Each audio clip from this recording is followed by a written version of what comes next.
Please rise for a flag salute and a moment of silence for our men and women in our armed forces and families affected by COVID. I pledge allegiance to the flag of the United States of America and to the republic for which it stands, one nation, under God, indivisible, with liberty and justice for all.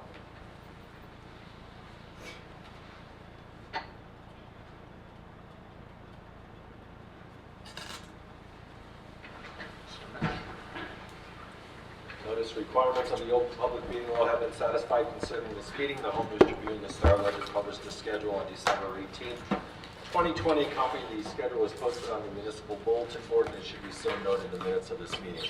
Councilman Spiller. Here. Councilman Ficarra. Here. Councilwoman Meehan. Here. Councilwoman Drum. Here. Councilman Patel. Here. Councilman Anderson.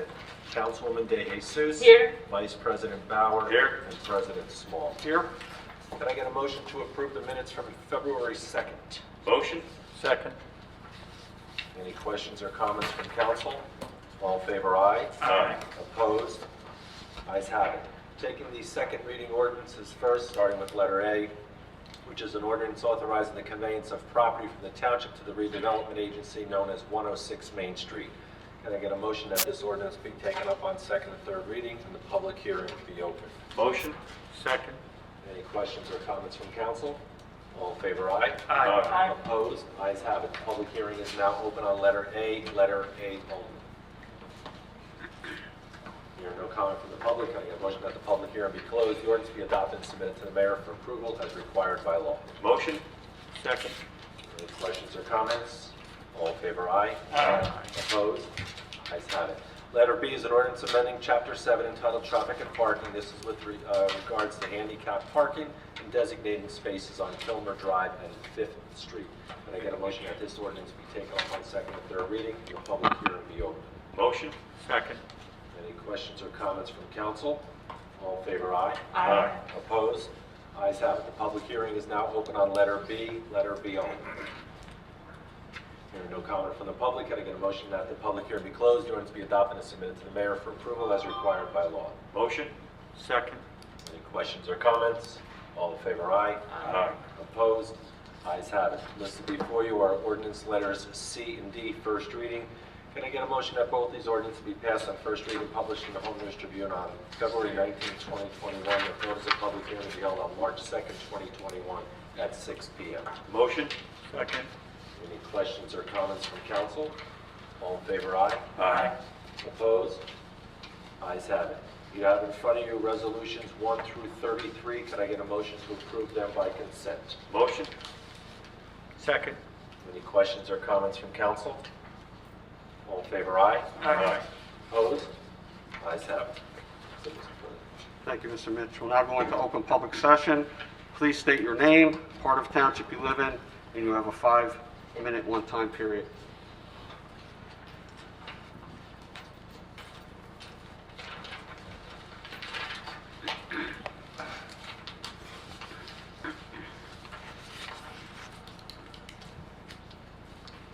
Good evening, James McGraw. I'd like to talk about some of the things that transpired right after our last meeting on February 2nd. Council President Small, after you hit your gavel in the camera code, I asked you why you refused to apologize on the record to my friend Kason Little, whom you and Corey Spiller literally turned your backs on at our March 3rd council meeting. Before you could answer, attorney James Nolan angrily dismissed me, scolding, "He doesn't have to apologize to anyone. Go home." I was taken aback by this rude comment, coming from someone I wasn't even speaking to, and remarked that I'll be back in 2 weeks to get into what one of my heroes, the late civil rights icon John Lewis, called good trouble. As I walked down the hall, I heard laughter and looked back. "Don't worry, Dabrowski, we're not laughing at you," you said, Council President. "I waited for you to catch up so we could talk without being interrupted, and you said you were hesitant because you didn't want me to blast everything you say on social media. That fear of transparency and accountability worries me, as it should worry everyone in what's supposed to be a democracy.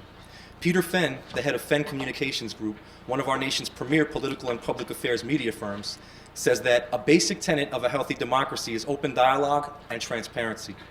We sadly don't have that in Woodbridge. We won't always agree with one another, but we should at the very least be able to have transparent conversations. I've been to many council meetings in other towns throughout New Jersey, and I have to honestly say that I've never experienced a council so dismissive, disrespectful, and so afraid to publicly disagree with each other or with their mayor. In fact, I was at Red Bank's virtual council meeting last month, which we should be having in the middle of a global pandemic, and which their mayor actually attends, and it was so refreshing to hear their council engage in healthy and passionate disagreement. That's what democracy is. And much like how our absent mayor John McCormick stated that he refuses to take a stand against racism because he's too afraid of, quote unquote, pissing off half the town, you all similarly seem to be too scared of pissing off the mayor, a man who doesn't even have the courage to show his face at our town council meetings, a man who loves to say how he resurrected the Human Rights Commission but hasn't shown up to one of their meetings either. What kind of leadership is that? The guy never used to miss a council meeting, and then all of a sudden in June, when the Woodbridge Youth for Liberation and Equity came into formation and started advocating for anti-racism, he's been MIA ever since. I do want to acknowledge that Councilman Kyle Anderson and Greg Ficarra consistently attend our Human Rights Commission meetings, and I understand that Councilwoman Nancy Drum came to one meeting so far as well. Thank you. Speaking of which, it was very hurtful how after our last meeting, Councilwoman Drum finally admitted off the record how she indeed told a resident on Facebook that she thought getting the words, "Our nation's flag matters" painted was a great idea, and how she was going to get that done. "So what if I did? It's a beautiful flag," she shouted at me. When I asked her if she would respond the same way if a resident commented that we should get Black Lives Matter painted, she angrily rolled her eyes and sighed, entirely missing why many of us are rightly upset about her tone-deaf comments to begin with. And speaking of tone-deaf comments, Councilman Small, you responded to my affirmation that Black Lives Matter out in the hallway last time with the racist counter, "All Lives Matter." The Human Rights Commission told us at one of their meetings that Mayor McCormick had to be educated by them about how responding to Black Lives Matter with "All Lives Matter" was extremely offensive, explaining to him how such counter movements are anti-black white supremacist slaps in the face to Black Lives Matter. I guess they didn't coach him well enough, however, for him to know not to also refuse to say Black Lives Matter altogether, which McCormick sadly will not do. He even went so far as to outrageously attack our nation's largest racial justice movement, calling it awful. What's truly awful is such callousness, cowardice, and complicity. What's truly awful is that disgraced Woodbridge police dispatcher Mark Repace was allowed to resign rather than being fired after he made a terrifyingly racist comment about an 8-year-old black boy at a Black Lives Matter protest. What's truly awful is that Mark is now frighteningly in line for a paid position with the Woodbridge Fire Department, and that our leadership coldly refuses to stand against it.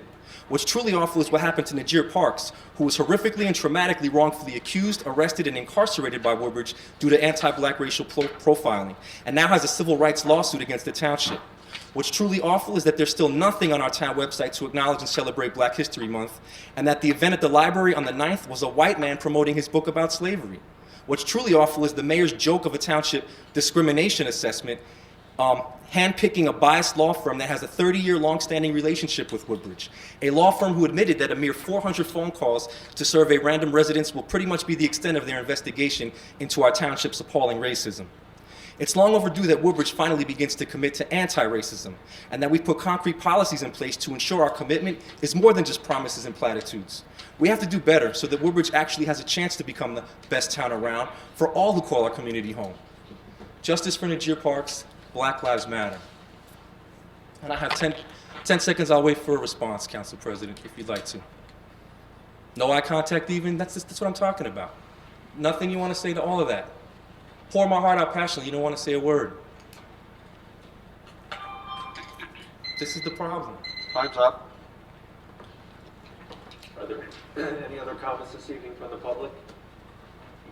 We heard someone I think right now. Hearing no other comment, we got a motion to close the public comment portion of the meeting. Motion.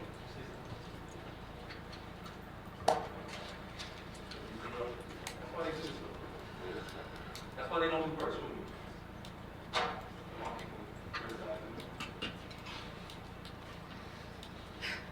Victoria Birch, Colonia.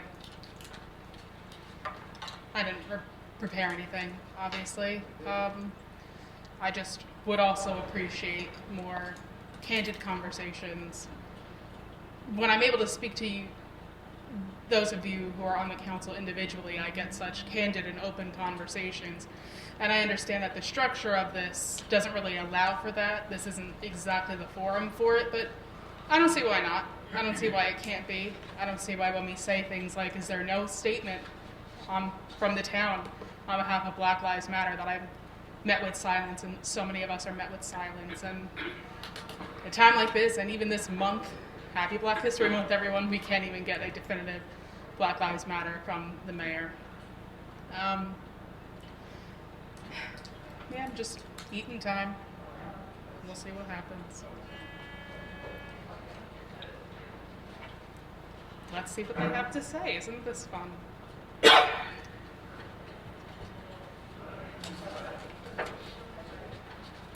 Anyone reading any fun Black authors for this Black History Month? I'm tackling James Baldwin. No? Yeah.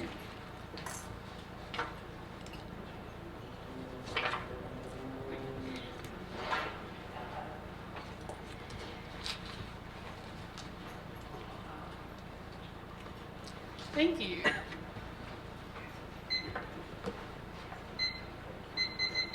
Are there any other comments this evening?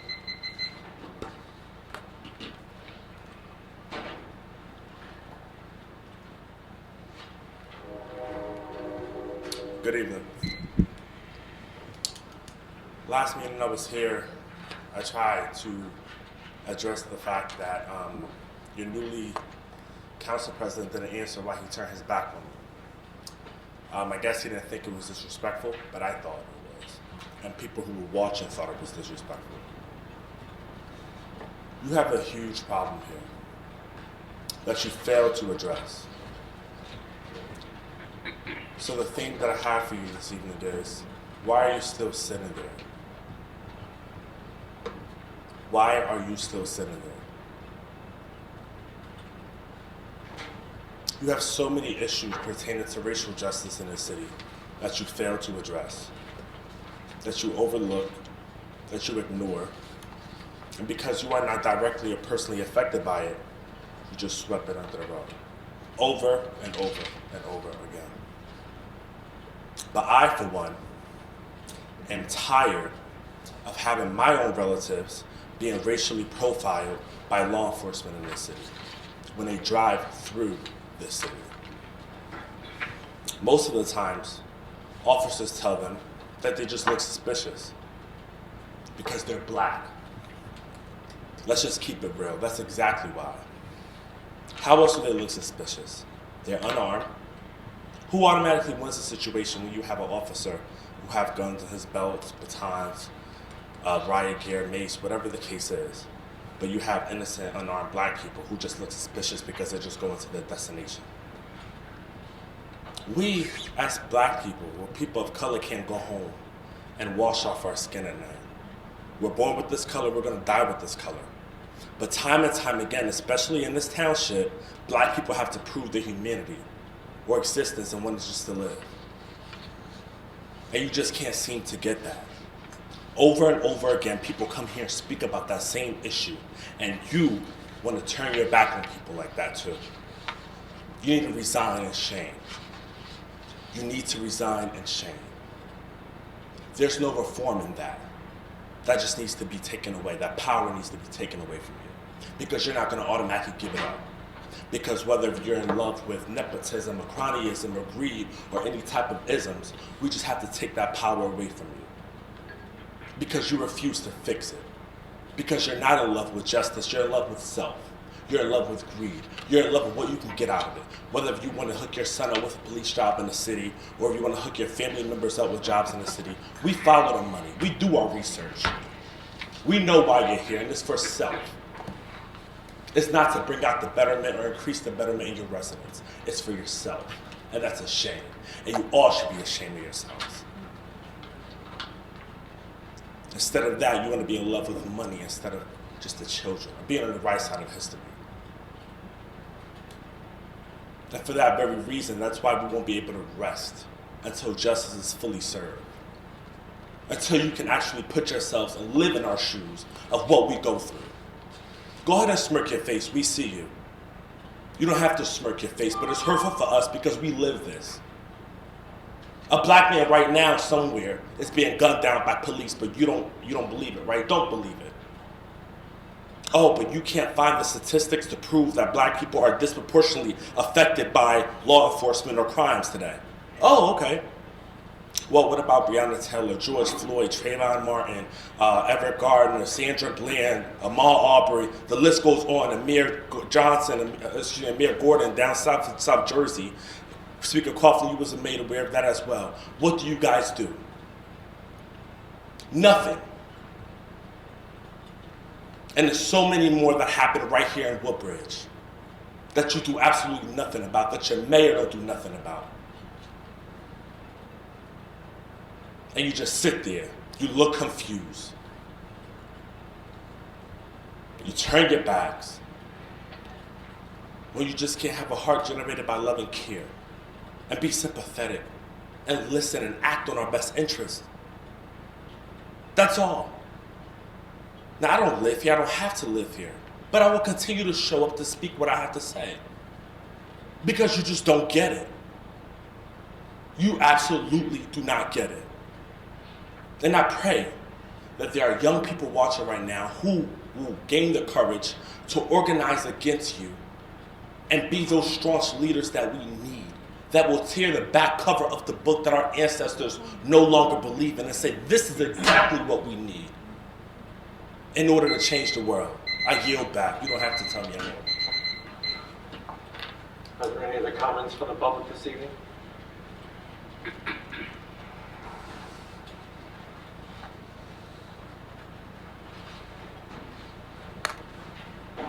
Good evening, Reverend Donna Stewart, representing the Perth Amboy area branch of the NAACP. Greetings to all of you, and again, thank you for the opportunity to speak. And again, thank you for those of you who show your steadfastness being here to speak and the courage that it takes to do this. Congratulations, Councilman Ms. Anderson, on being recognized by the Middlesex County Democratic Organization Black Caucus. Job well done, and you too are to be commended on the work that you do and the support that you give the community at large, regardless of color, creed, race, sexuality.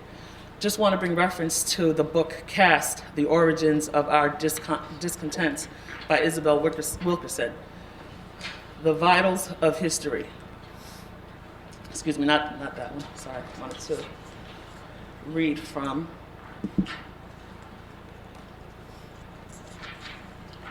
a long-running play and an emergence of caste in America. Day after day, the curtain rises on a stage of epic proportions, one that has been running for centuries. The actors wear costumes of their predecessors and inhabit the roles assigned to them.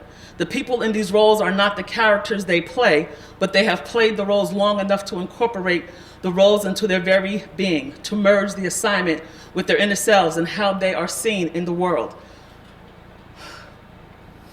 The costumes were handed out at birth and can never be removed. The costumes cue everyone in the cast to the roles each character is to play and to each character's place on the stage. Over the run of the show, the cast has grown accustomed to who plays which part. For generations, everyone has known who is center stage in the lead. Everyone knows who is the hero, who the supporting characters are, and who is the sidekick good for laughs, and who is in the shadow, the undifferentiated chorus with no lines to speak, no voice to sing, but necessary for the production to work. The roles become sufficiently embedded into the identity of the players that the leading man or woman would not be expected so much as to know the names or take notice of the people in the back, and there would be no need for them to do so.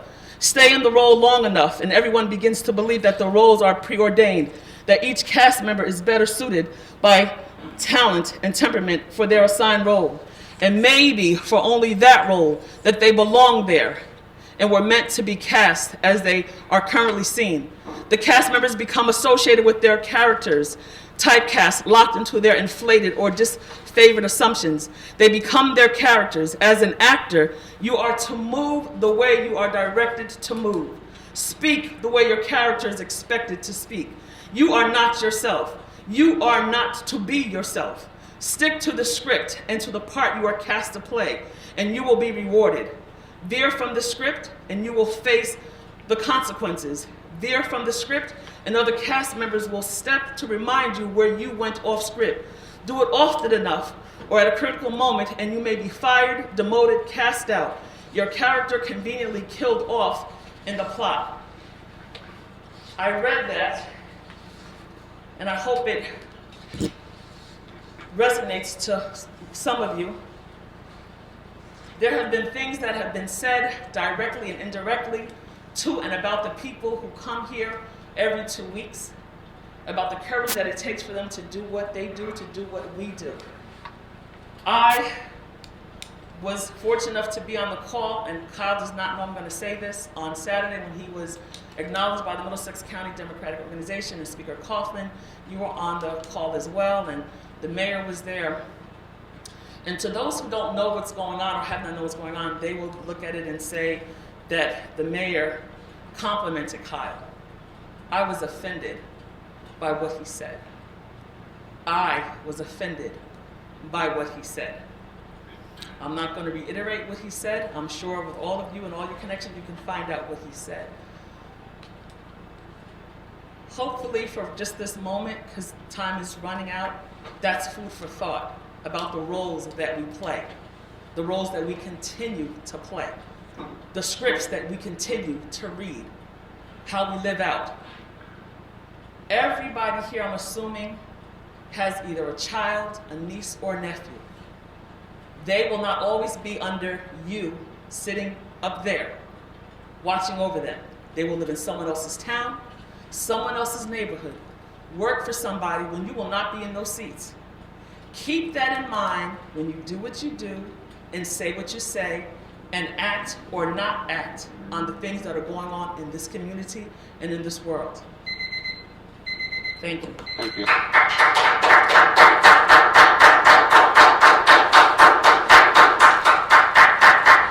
Are there any other comments from the public this evening? Hearing no other comment, could I get a motion that the comment portion of this meeting be closed? Motion? I have a motion, looking for a second. Second. All in favor, aye? Aye. Opposed? Ayes have it. Thank you, Mr. Mitch.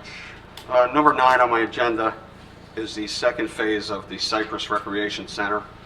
As soon as the weather breaks, phase 2 will begin, which will include 2 artificial turf soccer fields, 2 street hockey courts, and also a spray park for township residents. So really looking forward to that. It's going to mean a lot to the youth in the community. Couple things, couple announcements. Councilman Anderson, on behalf of myself, Vice President Bauer, and the rest of the council, congratulations on your award Saturday. Thank you. Great job. I want to thank our first responders, our essential workers, our health department that's working rigorously with the vaccinations. Are doing a great job. Appreciate everything you're doing. And that's all I have this evening. Vice President Bauer. Thank you, Council President. My agenda's in order. Just have a few announcements. Ford's Clareborne Baseball League's Spring 2021 baseball registration is now open. Visit their website online at www.fcbbl.com or call 732-925-6603 for any further information. And secondly, I'd like to thank the administration and the Department of Public Works for the removal of snow along the business corridor on New Brunswick Avenue in Ford's last week, making parking and assisting local business with more accessibility to their businesses. Thank you very much to Business Administrator Tim Maluka and the Department Head George Brew and his crew of workers for a great job he did. Thank you very much, and that's all I have tonight. Thank you. Councilwoman DeJesus. Thank you, Council President. My agenda is in order. I just have a few announcements. Item number 10, Free Public Library of Woodbridge. Woodbridge Libraries have issued the 4th Annual Family Winter Reading Challenge. The challenge is open to children preschool through grade 7 and their families. See how many game board pieces and activities your family can complete and color in the game board boxes. Visit the main library in person or arrange for a game board pickup at any location, including Ford's, Henry Inman, or Island branches, to warm up with some family reading time. The library's new app, WPL On The Go, is available in the Google Play and Apple Store. The Next Generation app searches online and prints materials and allows downloading of ebooks and audiobooks easier than ever. Visit woodbridgelibrary.org or call the library at 732-634-4450. Item number 13, girls sports. Woodbridge Township Recreation Department presents girls youth softball, one township, one league. It's for girls K through 9th grade. The league will run from April through June. All games will be played throughout the township. The registration is $50 for township residents, and it includes uniforms, or $65 for non-residents, and again, it includes uniforms. There is no work bond or the dreaded 50-50, so please reach out to the rec office at 732-596-4048 or email the recreation department at twp.woodbridge.nj.us. And I just want to take a moment to thank all the teachers in Woodbridge Township and throughout the United States, because there seems to be a back and forth about whether teachers want to go back to school or not. And I have a lot of friends that are teachers, and I want to say that they do want to go back. But we got to remember that they have families, their parents, their children, their grandparents. So let's be kind to one another, and I can assure you that teachers want to go back. They just want to have access to the vaccine, and they want it to be as safe for them as it is to everyone. So I just want to thank them for the work that they're doing, because it's not easy being on Zoom and having to deal with their own kids while dealing with 30 other kids on a computer. So I want to thank all the teachers in Woodbridge School District and throughout the United States for the great job that they have been doing throughout this pandemic. And that is all that I have. Thank you. Councilman Spiller.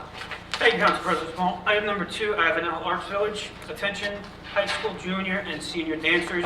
On Thursday, February 25th, APAC will be hosting 2 masterclass auditions in the genre of contemporary ballet and offering 2 $64,000 scholarships, dance merit scholarships, to study at La Roche University in Pittsburgh. We will also be offering 2 $1,000 scholarships for Bodyography's 2021 6-week summer dance intensive. Dancers residing in New Jersey will audition from 4 to 5:30, and dancers residing in New York will audition from 6 to 7:30.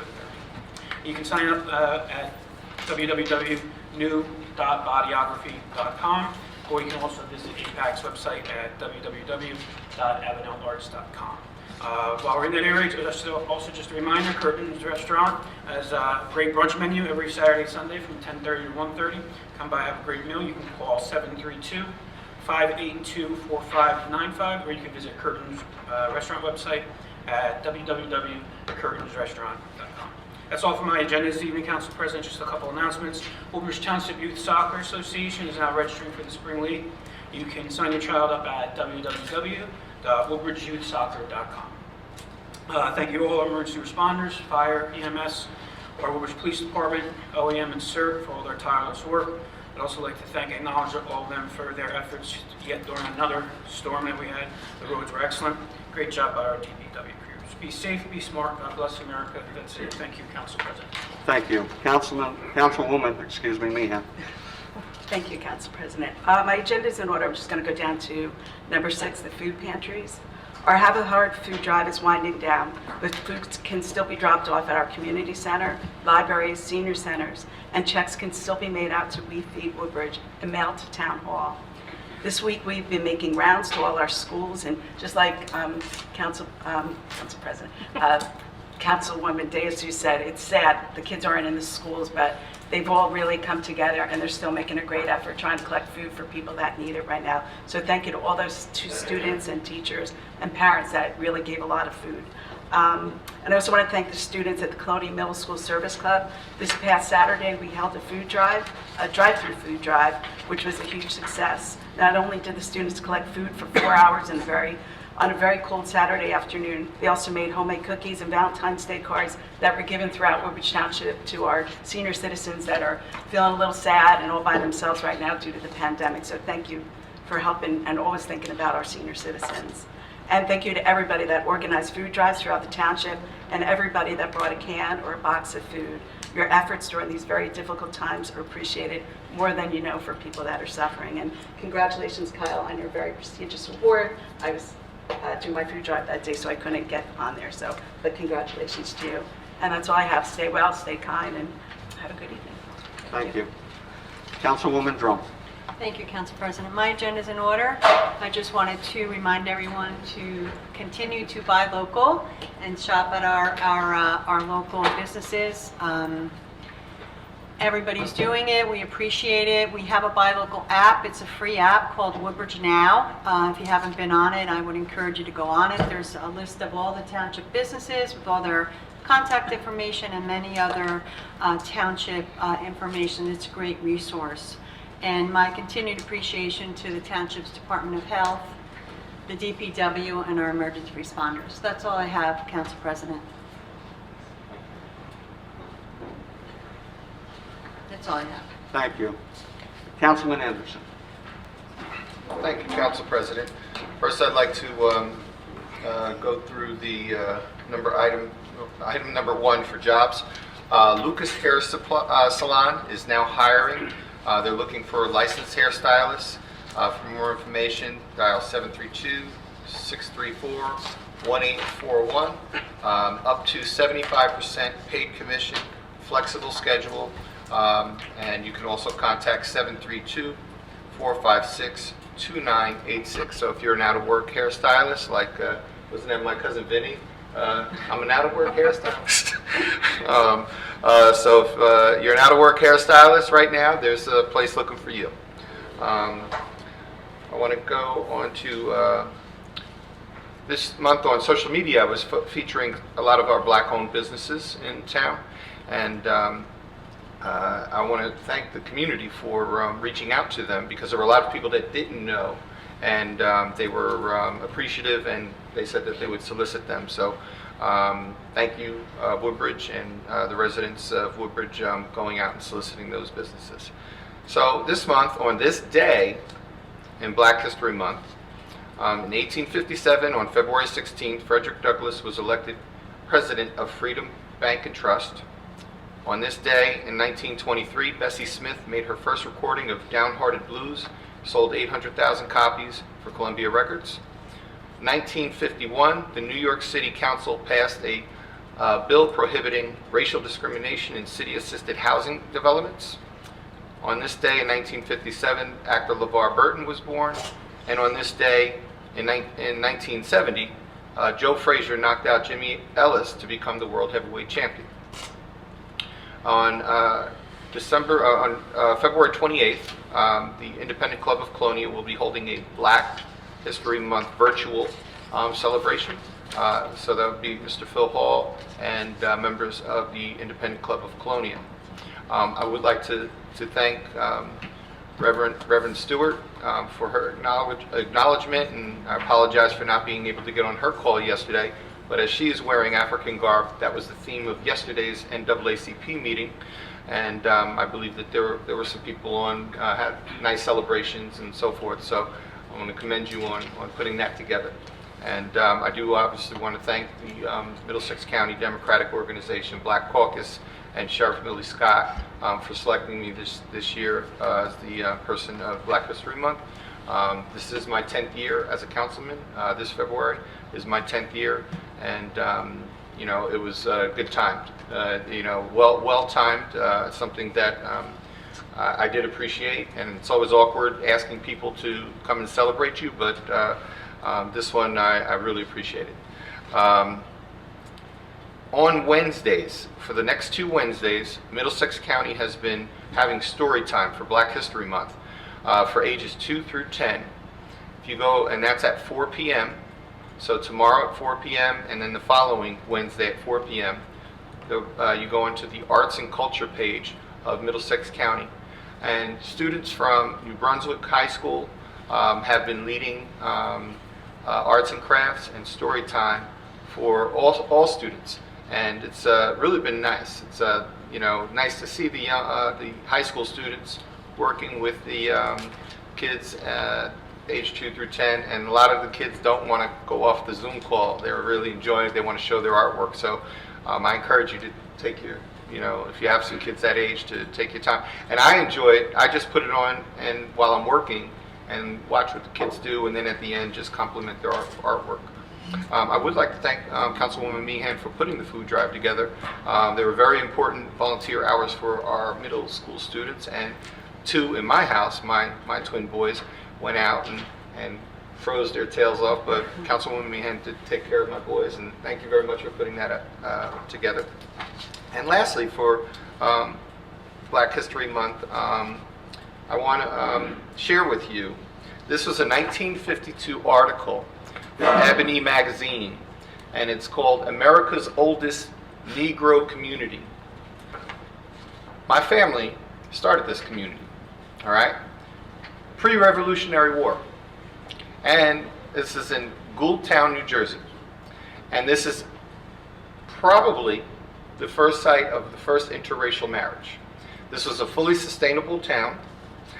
It's funny because there's a picture of a guy in here, I swear he looks like he could have been my uncle or something, but it's down in, and so John Fenwick, who was a nobleman who came from London or England, and he was with the Quakers. He came here with his granddaughter and a laborer named Gould, and the laborer happened to be a black man. Well, his granddaughter fell in love with him. They were cast off and, with scorn and ridicule, but they started a community in near Bridgeton, but it's called Gouldtown, New Jersey. It still exists, and John Fenwick is the founder of Salem County. So back then it was considered West Jersey. But this is a very interesting article, and my family, my mother's last name, maiden name were Wrights, and Wrights, Pierce, and let's see, there were 1,000 persons bearing the name of Pierce, Murray's, Cuffs, and Wrights. I came from the Wrights, but this was a very interesting article, 1952 Ebony magazine, and it started right here in New Jersey, and I am a direct descendant of that family, and I'm very proud of that. Okay, thank you. That's all I have. Thank you. Councilman Ficarro. Thank you, Council President. A few things on my agenda. First, in the world of recreation and activities, healthy activities. At our community center, there is a drive to rejoin the community center. It is opening and functioning under the COVID regulations. They have some incentives if you join, so you might want to stop by. There are some healthy activities like roller skating on Saturdays and Sundays from 12 to 5, and of course, all COVID regulations are followed. There is also swim lessons starting on February 26th, and there is roller skating lessons on February 27th. So you can find more information on their website at njwcc.com. The phone number is 732-596-4170. Across the street at the Club of Woodbridge, with their website being theclub.org. They are just starting sign-ups for their spring activities now. There's a lot of activities at both facilities for children, physical fitness activities, academic activities, everything from balancing to creativity. And for the older group, if you're a person that enjoys playing golf, they do have a state-of-the-art golf simulator at the club at Woodbridge, and it's a lot of fun and a good way to recreate. Moving down the agenda to some of the COVID updates, which seems to be heavy on everyone's mind. During this past week, February 7th to the 14th, there were 4 clinics held, and during that time, 664 more doses were distributed. So that totals us at 17 clinics, 2,347. And that sounds wonderful, but when you consider we're a town of 100 plus, that doesn't really put a dent in things. But that's not a lack of our desire to do that. When we get the vaccines, we're quick to distribute them. Doses are limited, and now I think most of us are hearing that CVS and Rite Aids are now giving out vaccines, and that's federal government controlled directly to them. So if you are a customer of either of these two, CVS or Rite Aid, I suggest you reach out to them. I think Walgreens too. Yeah, I just called Walgreens. They said yes, but they don't have them yet. I did that because that's where I go. but I mentioned this in a different meeting last night. I think initially 3 weeks ago, when I asked to be updated on this to present to the public, the battle cry was to sign up on the New Jersey website and wait your turn. That's the best way to do that. Based on recommendations from a number of people in the medical profession and here, I think the best recommendation is whatever website you can get on, whoever you can call, and be relentless about it. There is a 211 number that's 24/7 that can give you general answers to questions about COVID-19. There's a 1-800 number, 962-1253, about medical information. And when you call that number, you're speaking to healthcare professionals. If you have medical conditions and you're wondering how it might be affected by getting the vaccine. These are medical professionals that answer this phone, but needless to say, their scope of work is large and long. Please be patient if they don't pick up right away, but it is 24/7.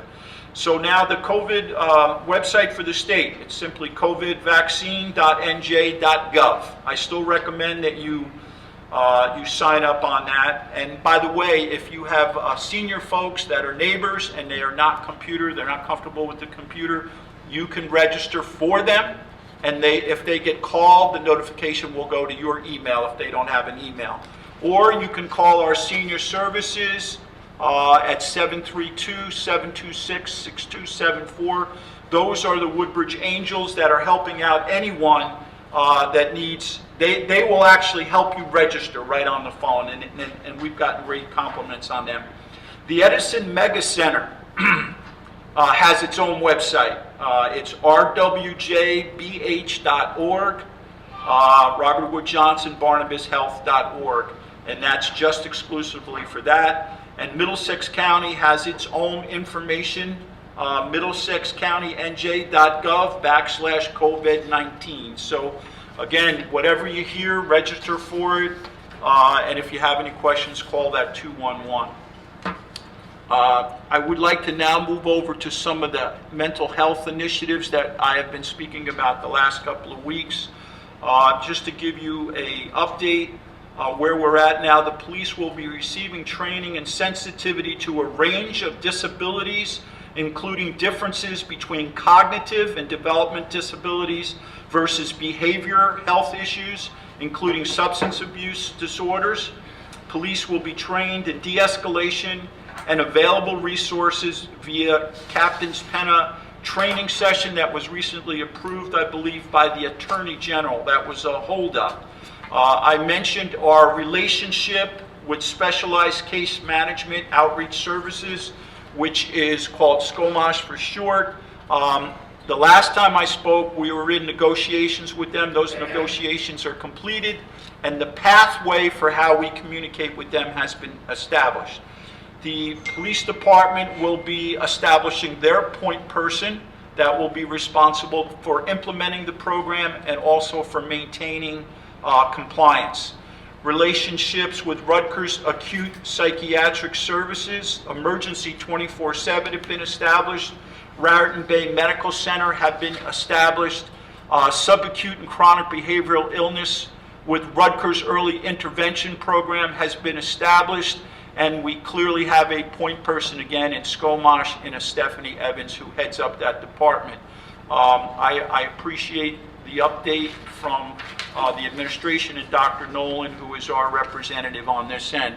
And just in closing, I would like to point out that in resolutions today, we passed about $185,000 in resources from our community development fund, the grants, to Catholic Charities for family daycare, if families need daycare so they can go back to work, family and youth counseling, the Ozaham Family Shelter for homelessness, through Officer Mark Zeno and our new Department of Aging.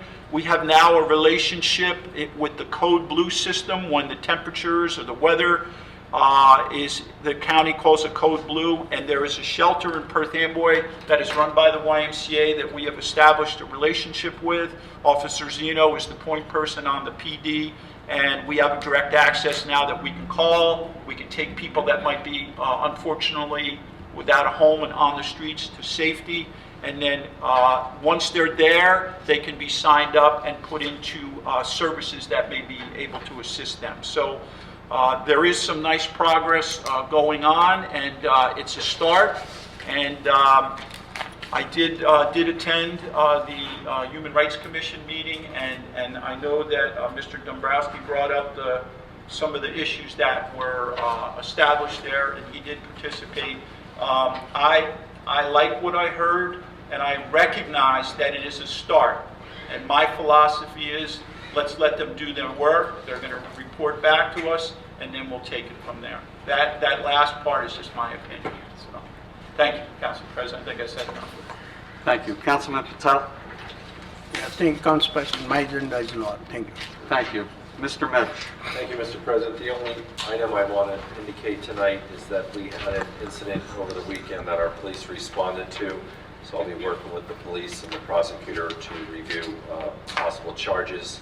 If that comes between now and our next meeting, I'll let you know when we schedule the hearing if needed. I'll work through Councilman Vaccaro as the liaison. Thank you. Thank you. Business Administrator Simaluka? Thank you, Council President. Under administration, I have a refund of state court of tax appeals. I have a tax and sewer overpayment refund. Under police, I have a traffic ordinance amendment. Under health, I have a shared services agreement with the Borough of Halmetta for animal control services. For planning and development, I have a refund from the current account, and I have a refund from the developers review fund. Under public works, I have a release of a surety bond for 1171 St. George Avenue, Colonia. Thank you, Council President. Thank you. Legal? Thank you. Mr. President, Yep. at this point, we are going to go into executive session. If I may read the following resolution, then you're going to have to ask the public to please leave. Whereas Section 8 of the Open Public Meetings Act, Chapter 231, Public Laws of 1975 permits the exclusion of the public from a meeting in certain circumstances, and whereas this public body is of the opinion that these circumstances presently exist, and therefore be resolved by the Municipal Council of Township of Woodbridge, that the public portion of this meeting is hereby recessed in order that the council may meet in closed executive session for approximately 15 minutes to discuss personnel matters.